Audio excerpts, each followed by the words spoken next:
Live from Tirana. Live from Tirana. Jemi sërish live from Tirana dhe siç ju premtuam pra nesh është bashkuar zoti Antona Bilekaj. Përshëndetje, mirë se erdhe. Përshëndetje. Shumë kënaqësi që të kemi këtu dhe shumë kënaqësi për të folur në lidhje me temën tonë që ne kemi përzgjedhur sot. Një pyetje shumë e thjeshtë, ajo e kush të bën të lumtur, a të bën të lumtur paraja, por edhe shumë komplekse në të njëjtën kohë, sepse ndonjëherë nuk mund të japim një përgjigje korrekt, të saktë, apo jo. Sigurisht. Paraja është një shprehje që paraja nuk e blen dot lumturinë, por në fakt është një mjet shumë i rëndësishëm për të shkuar. Është një mjet shumë i rëndësishëm, paraja mund të bëjë që të funksionojë gjithë bota, mund të sjellë sigurisht një lloj kënaqësie momentale, sepse kur ne blejmë një produkt material, ndoshta ndihemi mirë për momentin, por sa zgjat, sa afatgjat është kjo lumturi? Varet sa e ke kërkuar produktin. Ne kur ishim të vegjël shumë, kur ne ishim të vegjël, këto tullumbaçet që sot përdoren rëndom dhe flakën rrugëve, ne i merrnim vetëm për vitin e ri dhe disa i shijonim apo jo. E vërtet. Derisa na prishej e fundit dhe nuk gjenim më në treg se nuk kishte. Kurse tani kemi me bollëk. Tani i shkelim në rrugë dhe themi që janë këto gjëra, pse këto pisliqe që kanë lënë kështu. Kështu që varet shumë nga sa e kërkon, nga sa e dëshiron vërtet atë dhe si e arrin. Një gjë që arrin vetë me mundim, e shijon shumë më tepër. Qoftë ajo edhe me paraja, Po në vetvete edhe malli që blen paraja. Në vetvete koncepti paras për ju, si e mendoni? Është ndoshta ka lidhje me lakmin? Si mund ta? Sigurisht ka lidhje me lakmin. A do ishte sinonimi lakmis? Paraja niset si domosdoshmëri, pastaj si nevojë, dhe pastaj vjen si komoditet dhe më pas si lakmi. Domethënë, paraja niset si një domosdoshmëri për atë që s'ka fare, për dikë që niset të punojë për të jetuar.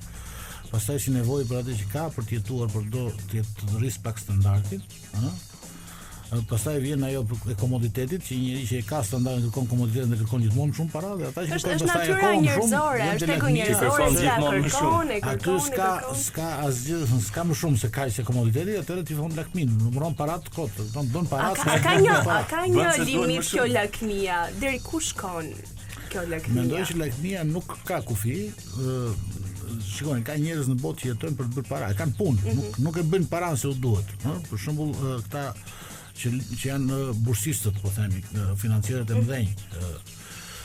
Këta nuk e bëjnë para sepse është punë e tyre. Në momentin që ata s'do bëjnë më para, atëherë nuk janë duke punuar, nuk mund të thuash dikujt ri pa punë.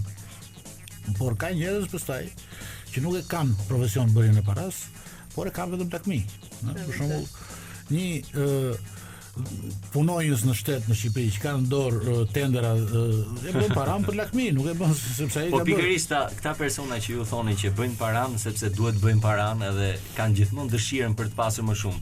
Ndodh që të humbin rrugës, le të themi, anë të tyre karakteriale ose dinjitet të tyre?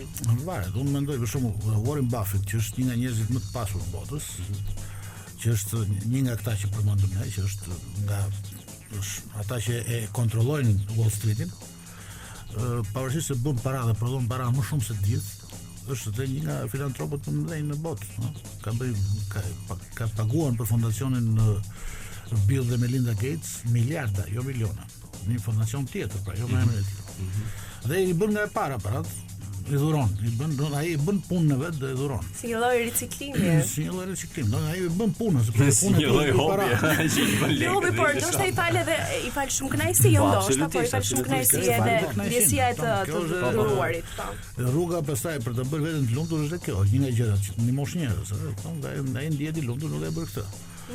Ka njerëz pastaj që paranë duan për luks, blejnë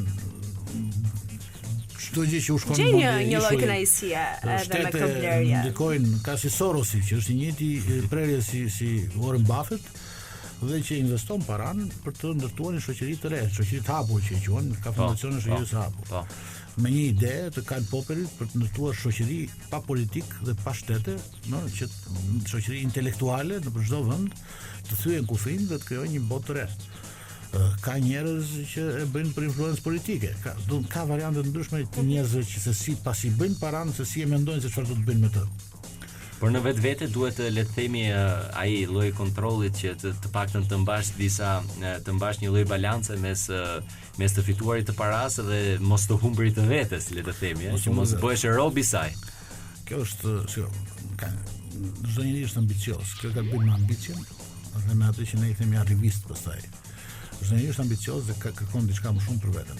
Por nuk mund të bëj gjithçka për të arritur atë qëllim. Nëse bën diçka shkel mbi veten, atëherë mund të arrish aty dhe mos asojë asgjë. Zoti Anton, po ju vetë si keni marrëdhënien me lekun? Ju keni edhe mbiemrin Abilekaj, kështu që është një rastësi e bukur kjo. Unë kam mbiemrin Abilekaj dhe kjo tregon origjinën time që nuk ka lidhje me lekun. Do të thënë sepse marrëdhënia ime me lekun nuk është e mirë. Okej. Do të thënë unë nuk kam njeriu që bën gjithçka për të bërë para. Kam njëri që respektoj të parime dhe... A ka ndryshuar natyra juaj me kalimin e kohës? Kujtojmë kohrat që kur ju keni filluar, që kur ju keni qenë fëmijë, cila ka qenë puna e parë, e më pas deri tani ka ndryshuar natyra me kalimin e kohës? Unë kam filluar në gazetari punën, që në vitin e parë fakultet kam shkruar për e parë dhe pastaj vazhdova në gazetari duke bërë para. Më kujtohet bile që kur isha në një gazetë pak më të vogël, të më kërkonte koha jone atëherë që ishte më e madhja, më thoshte hajde merr sa duash hajde tek ne. Unë nuk shkoja sepse tek ajo gazetë e vogël kisha gjithë miqtë e mi. Dhe këtu kuptova, kur e kujtoj tani kam kuptuar që atëherë marrëdhënia ime me Paran ka qenë mbrapsht. Mbrapsht. E keni lidhur me lumturinë, keni qenë nga kjo pjesa tjetër. Arriti një kohë që shkova atje, po shkova i detyruar nga rrethanat, jo se doja të parat. Ndërsa për mbiemrin që të silloj, pse nuk ka lidhje me Paran, sepse Leka është leku në mbiemër, është një si ta themi, një copëz emri, një rrënjë shqiptare e gjitha. Domethënë, nëse ne themi Aleksandri i Madh, ka lekën aty dhe ka lidhje me Shqipërinë, është me mama shqiptare, ka rrënjë shqiptare. Kur ishte Ahmet Zogu mbret, lekun e bëri monedë shqiptare dhe djalin e vet e vuri emrin Leka, sepse Leka është një simbol i lek dukagjini, ju kujtohet? Okej. Të gjitha këto emra janë rrënjë shqiptare, është rrënja më shqiptare ndër të gjitha rrënjët e tjera. Kështu që unë ndihem shumë krenar që e kam mbiemër Lekën. Sepse ju keni rrënjë. Keni rrënjë shqiptare pjesë. Po, kam një rrënjë shqiptare dhe kam bërë analizë në ADN-s në Amerikë. Dhe më kam dalë që jam i lirë. Kështu që ndihem fare i qetë nga kjo, edhe mbiemri edhe ADN-ja. Konfirmohet që jeni shumë shqiptar puro. Tani s'është në modë të jesh shumë shqiptar tani, se duhet të jesh këtej nga këto vendet e pasura, po. Por jo, ka njerëz që janë krenar që janë shqiptar, edhe këtë e thon me zot larg. Mua m'pëlqen mos jemi modës. Të jesh krenar që je shqiptar, sigurisht që është një gjë e mirë për atë që është krenar për atë që është. Por ne jemi krenar për atë që jemi, shqiptar ose jo. Të jesh krenar është momenti kur Shqipëria është duke ecur shumë mirë dhe ti je i kënaqur me Shqipërinë dhe kudo që shkon thua jam shqiptar dhe krenohesh. Për fat keq që nuk e kemi, duhet ta pranojmë këtë. Mos themi sa mirë me qenë shqiptar ose sa krenar jemi me qenë shqiptar. Jo, nuk është që thjesht. Ti je shqiptar është e vështirë në botë. Të shkosh në Angli sot dhe të thuash jam shqiptar, të marrin për terrorist, për kontrabandist dhe hashashi. Është e vështirë. Shqiptarët janë sfiduar me migracionin dhe për përpjekjet e tyre për të fituar para, që do dalim te tema. Paraja ajo që i shtyn, le të themi, shqiptarët me që ju e cekët tani drejt një jete më të mirë, që është ky pjesa e emigracionit masiv. Kjo është paraja e lehtë, që thonë. Paraja e lehtë është paraja e trafiqeve, paraja e drogës, që si model sot në Shqipëri. Që nuk e lufton njeri.